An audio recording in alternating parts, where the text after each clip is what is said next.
Welcome everybody to another video. In today's video, we will be ranking all of War Thunder top tier ARB maps on the tier list. So keep in mind, all of these maps will be rated on their performance at top tier ARB as of 2025.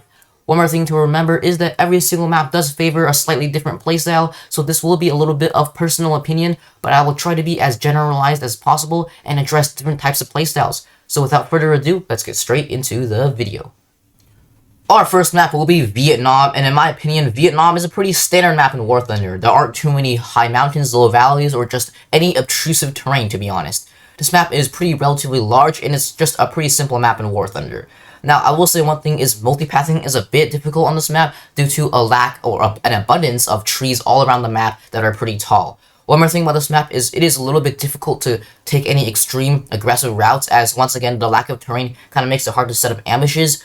Obviously, if you go BVR, you can obviously go right or go middle, but it is very dangerous, especially if you're on this side on screen right here where you are facing the river. Now, this map is still pretty solid in War Thunder. There are no glaring issues of this map, and I say this is a pretty decent map to play on, so I'll be giving it a B tier, but there are no really any big strengths on this map or big weaknesses either, so pretty mid map in general.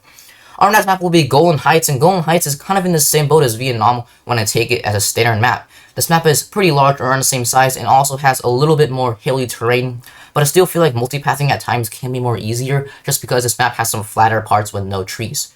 Now, one thing about Golan Heights is this map takes a little bit more flank routes. I see there are a lot more routes you could take on this map than Vietnam. This is in my personal opinion, as I feel like going high on Golan Heights is a little bit more effective than going high on Vietnam, as the enemies are a little bit more bunched up and you can get more crazy BVR shots on this map.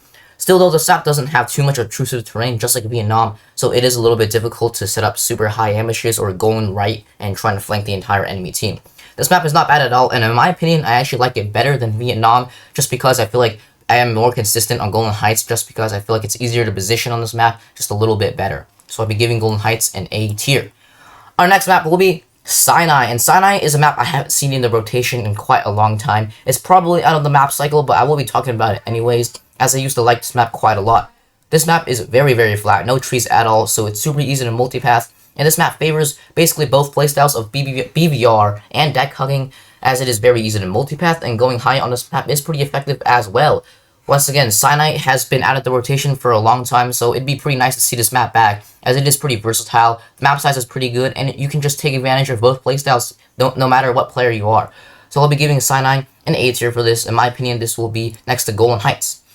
Now, our next map will be Spain EC. We will be getting into the EC maps, and this map is a very large map, just like all the EC maps. Now, the thing about EC maps is you have a lot of opportunities to catch people off guard, because everyone kind of goes everywhere, especially on this route on screen where you do go right towards the ocean. You can get a lot of crazy kills and flanks on this route if you do get a little bit lucky. However, overall, it is still an EC map, and one of the biggest issues is the winning team at the later stages of the game usually ends up hunting down the rest of the enemies in a massive pack, making it very hard to get kills if you are on the winning team. Still though, this map isn't that bad. I just really don't like playing EC maps a lot of the times, and it's more or less based on luck on where your enemies go on if you're going to be effective that game. So I'll be giving Spain EC a C tier. Our next map will be Afghanistan, and Afghanistan is the EC variant. This map is also pretty large, but in my opinion, out of all the EC maps, this is probably the best EC map, and that's because I feel like people are more bunched up a little bit on Afghanistan, simply because of the terrain you guys see on screen right here. This area right here is a little bit more concentrated because people tend to, I guess, forage around this area, and we have some furballs. So this map is a little bit less spread out. The size is around the same, but overall, it still has the issues of the other EC maps, where it is very hard to, I guess, chase down the last opponents and get kills in them, and people are just still spread out quite a lot. In my opinion though, it'd be C tier as well, but higher than Spain. Now, another EC map we have here is Vietnam, and once again, more EC maps. These maps are basically pretty similar. It's large. It's in the same boat as other EC maps, you know, it's just pretty big. Everyone goes everywhere, and it's just a little bit dependent on luck on how you're going to get kills. So I'll just be putting it in C tier next to Spain. Now, our last EC map will be Rocky Canyon, and I have a lot to say about this map, so I'll keep it concise. This map is very big, obviously, and has a lot of obtrusive terrain, especially the canyon. The thing about this map is it is very bipolar. It really depends on what side you spawn on. The side you guys see on screen right here is very bad for positioning, and a lot of the times you will struggle to get kills on Rocky Canyon. I genuinely feel like Rocket Canyon is a hit or miss map. Sometimes you can get great results and a lot of kills. Other times you just get 0 kills and die, or your team wins and you get 1 or 0 kills and you just don't do anything. So this map just isn't the greatest for consistency, and I really wouldn't recommend playing this map. So I'm going to put it at C tier, you know, not too great of a map at all. Now, our next map will be Small Spain, and Small Spain is one of my favorite maps in War Thunder, simply because of its small size in the terrain. Now, this map has a moderate amount of terrain, and is not super flat, but still works for both playstyles. I think this is more favored towards low deck hugging, as BVR on this map really doesn't work out too well. However, if you are spawning on the side with the ocean to your right, you can take this route on screen right here, where you do shoot a bunch of missiles down towards the ocean and try to pick up some kills on the pack below. Very, very effective if you do manage to do it correctly, but if you push too aggressively, you will get shot down. Now, the thing is, when you do BVR on this map, I don't recommend to take the altitude for too long, as you can get forced down or exposed and definitely shot down. So this map definitely favors deck hugging and is pretty aggressive and pretty chaotic map. Still though, Small Spain is a very fun map. I feel like you have a lot of potential to get kills. It doesn't really matter what side you spawn on, you always have the potential to frag out on this map, and it's a great map and has a lot of potential for a lot of fun. So I'll be giving Small Spain an S tier. Now our next map will be Small Afghanistan. Now this map is a pretty mid map in my opinion. It's actually quite bad. This map has a moderate amount of terrain. However, being successful on this map once again depends on what side you spawn on and what your playstyle is. If you are a deck hugger, spawning on both sides is pretty okay, but if you do spawn on this side on screen right here, and you do end up taking, if you are a BVR player, you will be in trouble because you can't really climb off of this side, simply because the terrain is in the way, and a lot of the times by the time you get up to around 5,000 meters, you're already in the thick of it, and you really can't be prepared at all to take on the enemies, as you're going to get instantly shot at. So this map is really, really small. One of the most chaotic maps in War Thunder, I feel like, because the furball is basically concentrated in one area on screen right here, where everyone basically is. Now, if you're on the other side of the map, you basically have a lot of room to work with. As you guys can see, there's a lot of room here, a lot of flat land here, where you can actually get some altitude, get some positioning, and try to actually do something and set up engagements. Meanwhile, the other side of the map just really favors deck hugging, and if you do try to go BVR, you will be stopped and shot down very fast. And you can do it, obviously, but it is very risky and not recommended. So overall, this is a pretty bad map, a little bit too chaotic in my opinion, so I'm giving it a D tier. And I'm not going to add any F tier maps, as I don't think any of the maps are that bad, but if you do disagree with me, please tell me in the comments below. Now our next map is going to be City, once again a small map, and I'm going to put City in a B tier really quick. I think a lot of people might disagree with how I put City, but in my personal opinion, I think City is just a little bit bipolar as well. I'm not saying the map is bad by any means, but simply when it comes to small maps, I feel like a lot of times getting good kills just depends on where enemies go. Because on City, most people take either one of two routes, the ocean route or the mountain route, as you guys can see on screen here. And really the winner of this map depends on which team takes or sticks together basically. If you are really spread out on this map, you will not win. Going at altitude is a little bit more effective than on maps like Afghanistan, but still not too great on maps that are small in general. Still though, I feel like City is not too bad. Multipathing can be pretty difficult when you're in the city, but this map is still very, very chaotic. There are mostly two furballs that form around the map, one over the ocean and one over the land near the mountains. But still, once again, I feel like this map is pretty bipolar, usually favors deck hugging, and just winning on this map just depends on a team that sticks together. Once again though, not too bad of a map, and I do know a lot of people like the chaos. Our next map will be Pyrenees, and Pyrenees is a relatively large map. This map has lots of terrain on both sides, and people usually go both ways, left and right on this map.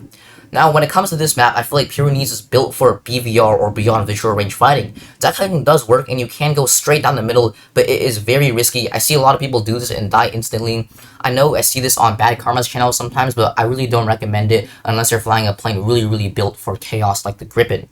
Now, because this map favors BVR, it is a little bit bipolar to the playstyles. Both sides of the map are pretty effective, but this map still is pretty strong. I think this map is a little bit less chaotic just due to the size, and basically because there are usually two furballs on this map, one on each side of the map, and this map just isn't too bad at all, but I feel like it really favors BVR, so it is a little bit discriminating to people who are playing on the deck. So this map is not too good, but not too bad. I'll still be giving it an A tier, as I feel like this map is one of the most greatest maps if you are a BVR player in an F-15E, for example.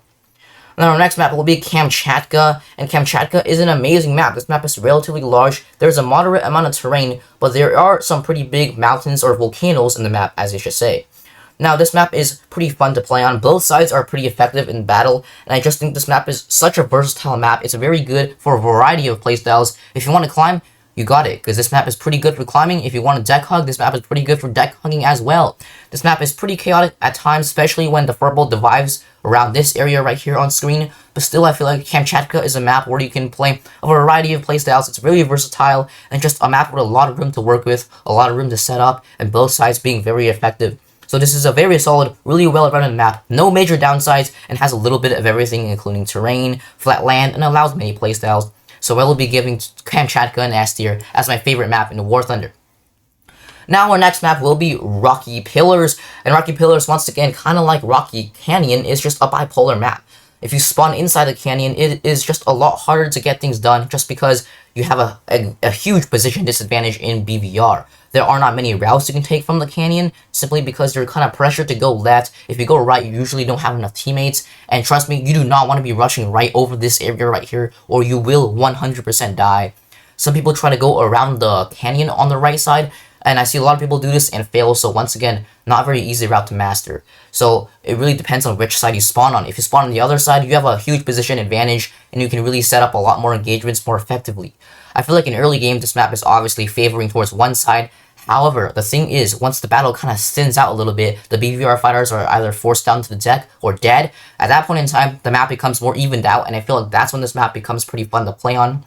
One thing I will say though, the clouds in this map, you will have a little bit of an issue with them if they are around the low rocky pillar area, because you might hit the pillars when you're not paying attention in the clouds. Anyways though, this map is not too bad. It is hit or miss depending on what side you spawn on, especially early game, but when it comes to late game, you can get a lot more effectiveness, not matter what side you spawn on. So I will be giving Rocky Pillars definitely a B tier, not the greatest, but also not the worst.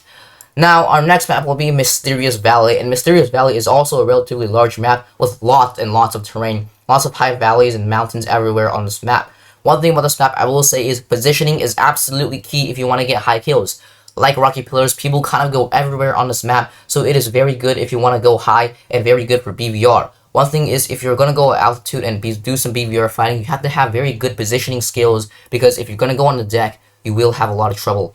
Now, one thing is, this map is a great map for BVR, but it is tough for deck huggers just because of so much terrain around the middle of the map, making it a gamble if you want to try to multipath though. Still a great map, and I think if you are going to go high, you will have a lot of success as long as you position yourself correctly, but you really need to be disciplined on, knowing the BVR, knowing how to notch, knowing positioning and target prioritization skills. So a little bit a harder map to master and be consistent on, but still at top tier, I feel like this is a pretty decent map.